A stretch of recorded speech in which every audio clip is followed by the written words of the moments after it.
Hello team, welcome to another ATP Geopolitics video with myself, Jonathan MSP. It's Ukraine War Frontline update for the 27th of January 2024. This is going to be a tale of positional battles. That seems to be what the ISW is indicating is taking place right across the front line. We'll dip into that in a second. If you don't know what the lines on my map mean, please check out the key on the video at the moment. Pause the video. We're going to pop into the intelligence update from the UK Defence to begin with, because I think there's some interesting sort of broad stroke generalizations, although looking at particular places as well. Russia continues its offensive across multiple axes. In line with its strategic objective to capture the Donbass, Russian forces have seized hamlets of Krokmalna, Kharkiv, in the Kharkiv Oblast on the 21st, and Vasily near Bakhmut on the 18th of January. However, these are strategically insignificant. Vasily had a pre-war population of 102 and Krokmalna 45. This represents a continuation of Russia's minor incremental gains whilst Ukraine focuses on active defence. We're going to return to active defence in a second. I just want to let you know where Krokmalna is. So this is your northeastern axis going from Kupiansk to Svatova, and just up here is a small village of Krokmalna where basically they walked into it. That's it. That's it. So it wasn't really a significant victory. They walked into it, didn't even have to shell it. Ukrainians picking and choosing their battles didn't consider that was particularly important. And then Vasily, which is north of Bakhmut. So probably going a little bit too quickly for you. Bakhmut is here, just south of that northeastern axis, as it curls round through the Serebyansky forest and comes down past Belahorivka to another Belahorivka. And we have this town of Vasily here. This has a very small population as well. As you can see, that is just a couple of roads with a few houses on, a population of 102. It's not exactly incredibly significant, but there is some threat of the Russians advancing around here. I don't think topography is going to make it particularly easy for them. But anyway, just gives you an idea of what they're saying. The assessed main priority for Russian forces is the city of Avdiivka. The Russians are mounting a three-pronged attack to encircle the city from the south, the north, and also fighting on the outskirts of the eastern quarter of Avdiivka city itself. Russian forces have suffered heavy personnel and armoured vehicle losses, frequently caused by Ukrainian uncrewed aerial vehicle munitions. We'll come on to that in a second. Russian forces are reportedly attempting to bypass Ukrainian fortifications by entering the city edges via at-service tunnels. I told you about that yesterday. This is a method of infiltration they have been attempting since October 2023. They've done this previously. They've blown up a tunnel underneath a Ukrainian position. Ukrainian counterattacks are holding Russian forces from progressing further within the city as the main supply route remains intact and Ukrainian forces make local counterattacks. Avdiivka is likely to remain, so that's 55 to 75%, I think. Percentage probability likely to remain in Ukrainian control over the coming weeks, which means to say it will take more effort for the Ukrainians to be dislodged from Avdiivka than just immediate retreat and collapse of the Ukrainian forces. Right, that now we're going to go on to a little quote or little source here that Dmitry from War Translated has come up with. Even the Russian military reporters are admitting major losses of their combat equipment. How sustainable is this is still unclear. Now, this feeds into loss numbers, but also into what's just been mentioned, which is this idea of active defense.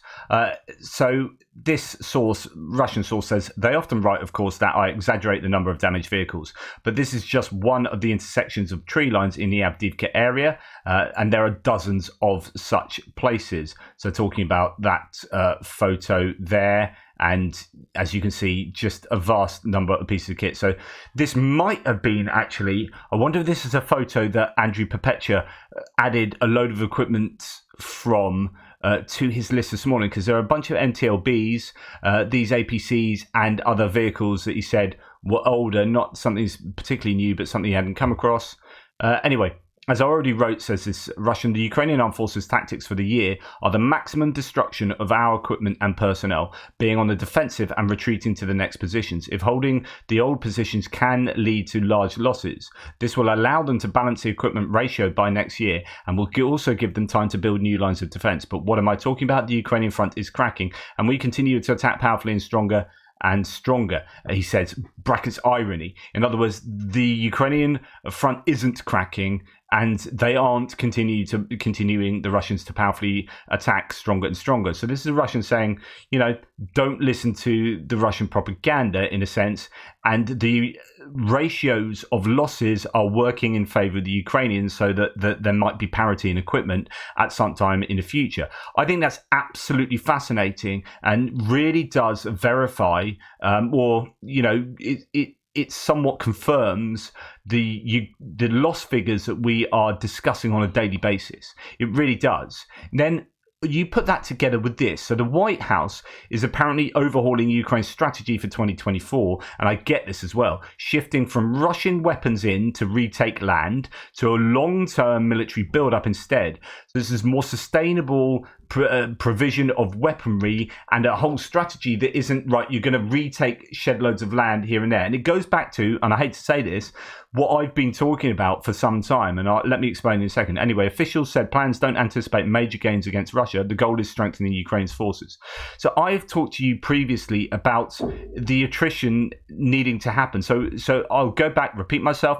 Malotokmachka happened. If you listen to Andrew Perpetua's live stream last night, he was absolutely damning of the Ukrainian counteroffensive and said it was just the most ridiculous thing. He said this before, but last night was the most explicit he's been, right? Saying that they shouldn't have done this. It was ridiculous. They should have had active defense for a year, built themselves into a position, fortified their own positions, built themselves into a point where they have attrited the Russian forces enough to properly mount a counter-offensive with all the requisite equipment in place and training, right?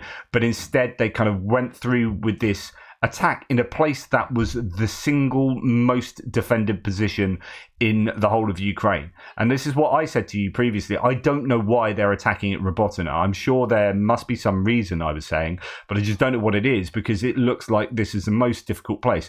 They barely made it. I mean, they did make it over the first line of defense in some places, but that's not talking about the second line of defense, third line of defense, fourth line of defense. They were never going to take Tokmak, etc., etc. So, okay, my interpretation is what happened in that first week at Malotokmachka, where they lost a bunch of equipment, is that they realized that wasn't going to work. And they pretty soon realized they weren't going to take Tokmak within a few days, that they weren't going to be advancing 30 kilometers in each day. And in fact, Zaluzhny has come out and said that's where we went wrong. We thought that the Russians would capitulate, and we thought that we'd be able to advance 30 kilometers in a day. They found out almost straight away that they weren't able to do that. And that changed everything. And then what happened, and this is super important, then what happened was incredibly successful, in my opinion. What happened is they said, right, we are getting hammered by helicopters. Okay, we can't do a lot about them till we get ATACMS. And as soon as they got ATACMS, they did a lot about them. But we are being hammered by artillery. So we need to attrit the artillery and air defenses at significant levels for a long time until they are so completely degraded that we can advance essentially at our leisure, if you like. We can very slowly move through minefields because we're not getting hammered by Russian artillery. So what you've then subsequently seen is 6 months of attrition, and those figures that we're looking at, which then goes back to these kind of claims. It's not just artillery, it's also general equipment. So it's this active defense, which is this idea that we are going to sit back and we are going to, again, it goes back to this kind of new plan. We're going to sit back and reconstitute or make sure we get enough equipment and train our soldiers, whilst at the same time doing our damnedest to knock out every bit of equipment we can. And so when you look at Krinky, when you look at this southern front line, when you look at Avdiivka and Sinkivka, and in fact around Terny as well, when you look at all of these places and going back further to Vuhledar, there's been such a fundamental attrition of equipment that at some point it will reach a tipping point whereby the Ukrainians can then start moving forward. So this idea that the next year is going to be sitting back but not just sitting back, they're going to be doing things very actively in defense, this active defense, which is what Andrew Perpetua is saying they should have done for this last year. is what they're going to do now. So I presume that means they've learned from their mistakes. And you know what? I think Andrew was pretty much on the money. He said, my opinion, which I think aligns with his, is, look, if they were going to attack anywhere, they should have attacked somewhere more sensibly. He often talks about them needing to have attacked up here to take the oil refinery at Nokomianka, that he said that would have been really strategically useful if they'd attacked through there. And that was rather doable. I've talked with him before and talked with you guys before about possibly attacking down by Vuhledar, where it's sort of weaker defences. I know that they've built them up more now, but you could have come around here and then back behind these defences. So got through there would have been one of my preferable sort of points of attack. But instead, they went at where it's the heaviest, the most mined, the most defended, etc., etc.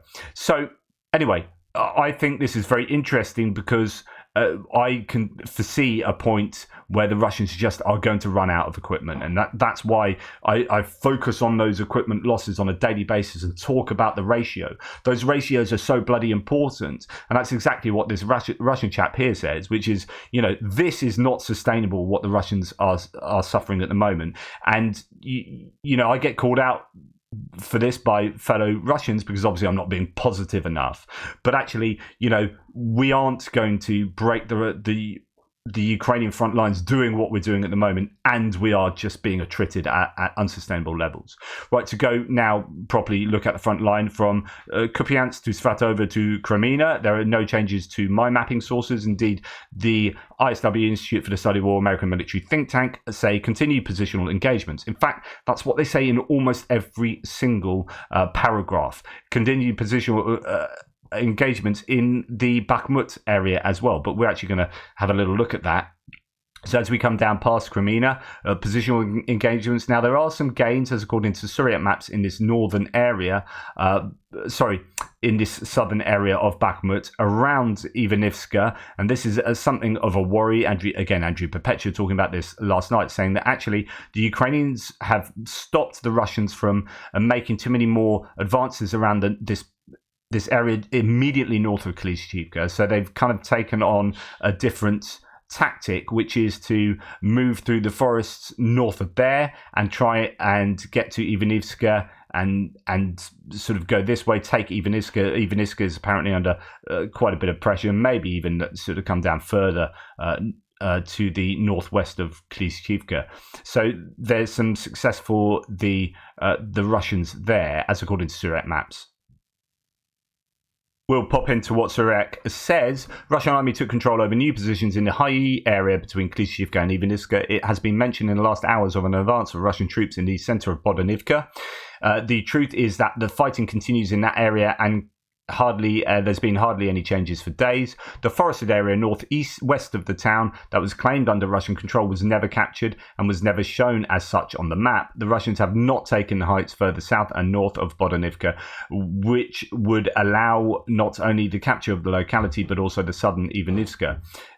Which would allow moving the battle to the canal area. The front has been stabilized by the arrival of Ukrainian reinforcements in recent days, similar to what happened in Avdiivka.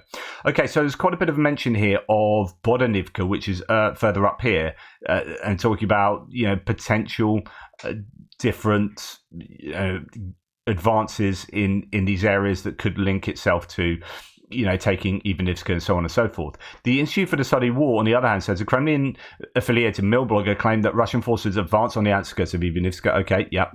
Although ISW has not confirmed that, so that's a Syriac Maps claim. But then says the mill blogger claimed that, so the same mill blogger claimed that Russian forces withdrew from central Bodanivka, but retained control over the settlement's northeastern outskirts. So again, that's different to what Syriac Maps is saying, and that the Russians have withdrawn from central Bodanivka to retain control over this area there. Andrew Perpetua and Deep State Map have that central area as grey zone, as opposed to Syriac Maps is under Russian control. So it might not all be plain sailing for the Russians in that area to the west of Bakhmut, both sort of north and south.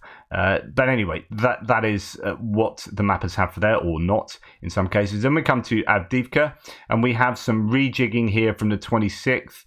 Thanks for JR that's done the mapping. He's done the mapping again, and maybe some gains a little bit further to the south, but only minor, really, concerning this area of territory along the railway line coming out of the north west of Avdiivka through or past Stepova. Other than that, there are no changes to the mapping here, but I am going to focus a little bit on Avdiivka for a little bit of conversation. Actually, I'm going to refer back to Andrew Perpetua, but geolocated footage published on January the 5th indicates that Russian forces recently marginally advanced north of Stepova and along Sportivina Street in the southernmost residential area of Avdiivka. So that is some claims that they've advanced in this area, but also further up here. Now, what I have to say about this particular area, the southern Dachas, a little bit to the west of the industrial area in the south of Avdiivka, is that, as mentioned yesterday, the Russians were able to attack the Ukrainians fairly successfully by moving through pipes, water pipes beneath, sort of 80 centimeter diameter water pipes beneath this area, and then pop up. From what I understand, they popped up the other side of this restaurant area, the Tsarska Ohota, and were able to take prisoners. The Ukrainians were like, oh, what's going on here? So they were ready to defend this fairly well. This was quite robust defense in the same way that I talked about this forest area. And it was all happened rather quickly. And I said originally, it's really surprising that they've just marched up the road. They obviously found it too difficult in the forest, but were able to get up the roads, which I thought was quite weird. Well, actually, they didn't march up the roads. They got under the roads through the tunnels and popped up behind the Ukrainians here. Now, I think maybe 100, 150 Russian soldiers were able to do that and then take these dachas quite quickly because the Ukrainians just weren't expecting them there at all. So it's a very clever use of tunnels and surprise attack. They had used tunnels previously, blown up tunnels underneath areas over in this area. But yeah, that was a success for the Russians. However, they were unable to get mechanized equipment there. And so they've been holding on to this area quite, I think, tenuously and not with great force. And there are different claims as to exactly what's going on there right now. So we'll pop in to see what Andrew Perpetua has to say. I've got him on slightly sped up at 1.25, but see what he and Glick have to say. So yesterday we had a video of 2 Ukrainian tanks fighting in Avdiivka. What do you think of these tanks? They were fighting right here. I believe this area of Avdiivka is called the Cottage Town, or something like that. So they're like on these 2 parallel streets that kind of roll in. They were shooting at stuff like these houses, between the 2 streets. Basically, they're both like shooting inwards. So what do you think? I think they were able to clean up a lot of area there, because considering how things were in that area, Russia penetrated mostly with infantry. We had the famous video of the Russians penetrating through those pipes. I very much doubt that they were able to take heavy equipment with them through those pipes. So they secured the hotel area through the pipes. And any vehicle or bigger equipment so far that Russia has been trying to get into that area was more or less stopped at around the hotel area. Yeah. So I don't think they were able to penetrate the village, with those vehicles. So the tanks cleaning up there might have done some significant process for Ukraine. Yeah, there are mixed reports over what's going on here.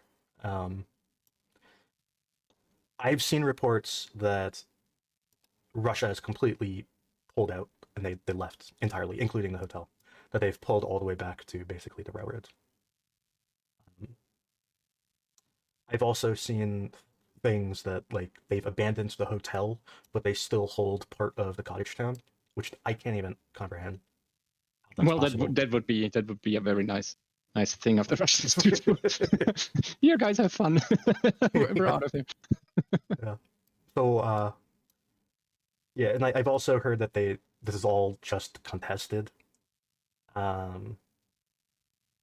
don't know. I kind of mark it. This is kind of worst case scenario, the way I've marked it. So that is to say that this whole area being under Russian control, if you take out if you ignore Surat maps, the blue is there. They wouldn't have control over this northern area. I mean, the Ukrainians have had tanks in there, as mentioned, clearing out. That's geolocated, provable, tank activity of the Ukrainians. So this area can't be under Russian control. So Surat maps is at least somewhat wrong. And he's saying, look, the most conservative, the worst case scenario is my mapping, which is the Russians control all of this area. But there are various claims ranging from it's all contested to the Russians aren't anywhere and they're all the way back here. But at most, it's all contested. So I think this is good news. I said to you the other day that this is trouble for the Ukrainians. And do they counterattack and let the Russians, or do they let the Russians just stay here? In which case, you're allowing the Russians to move slowly through the south of Avdiivka, and you might as well give up. That's the end of Avdiivka. Effectively, it becomes a new Bakhmut. But and it's all down to these pipes. They were only able to achieve that due to what happened with the pipes. So that is really good from the Russians. But the Ukrainians, luckily, because of the lack of a lot of military equipment and only so many troops, I presume, they have been able to push back. And I would assume that the Ukrainians in this forest area, either side of this restaurant complex, have been able to help pressure the Russians there. So I think it's probably really good news for the Ukrainians going forward. I would hope that the Russians will be pushed back to there, and that was a flash in the pan, and the Ukrainians will hopefully learn from that going forwards. We'll see. Maybe the Russians will push on more, but again, it comes down to, well, how much equipment do the Russians have? As long as the Ukrainians have enough ammunition in this area. Remember, they're still getting ammunition. They're just not enough to do offensives. They'll still get minimum amounts of ammunition. They're making their own ammunition. So you're going to be, I presume, that there will be certain areas that will be prioritized for ammunition for defensive purposes. If you lose Avdiivka, you're going to be in trouble. So therefore, these are the places that get ammunition, artillery ammunition, in order to hammer the Russian. I mean, they've had so much success here in eliminating Russian mechanized equipment that you'd assume that this will be prioritized for their ammunition. So I would. If I was Ukraine, I would work hard to take this area back and work hard to keep the neck of the cauldron open.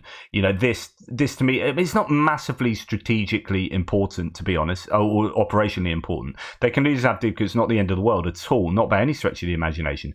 But I think it's worth, if the ratios are in your favor, you don't want to be pouring troops into the meat grinder, if it is a meat grinder, just to stop a PR win for Putin. But if they can stop a PR win for Putin whilst exacting quite a toll on the Russians, then this is a useful place for the Ukrainians to keep defending.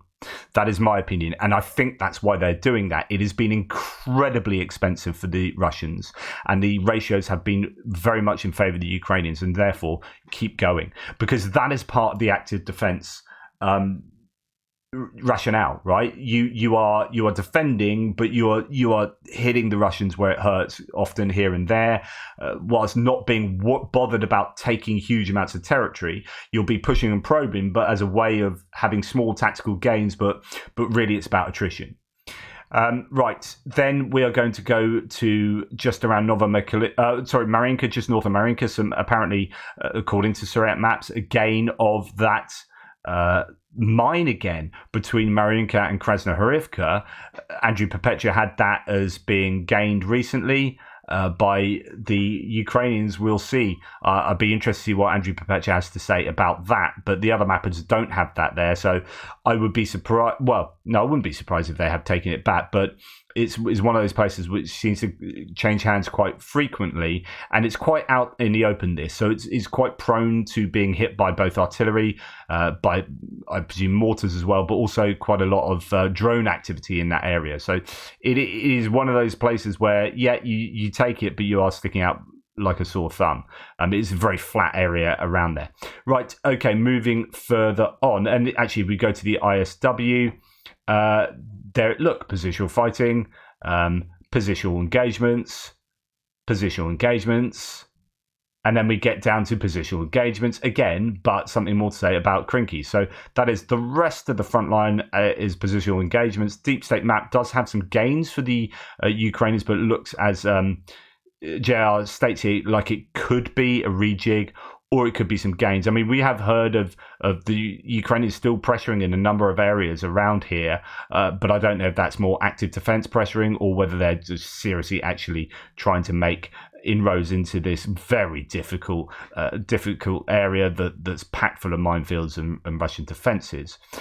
But good news if the Ukrainians have made some gains there. Then we come to Krinky, no changes there, but the ISW does say, even though it's positional and there are no gains, the Russian mill blogger claimed that Russian forces need constant electronic warfare coverage to protect Russian forces from Ukrainian first-person view drones near Krinky, and therefore are struggling to give Russian drone operators time windows without disruption from a Russian electronic. I don't know if it means Ukrainian electronic warfare there, but either or, they need a window to operate without electronic warfare operations so that their own pilots can fly their own drones.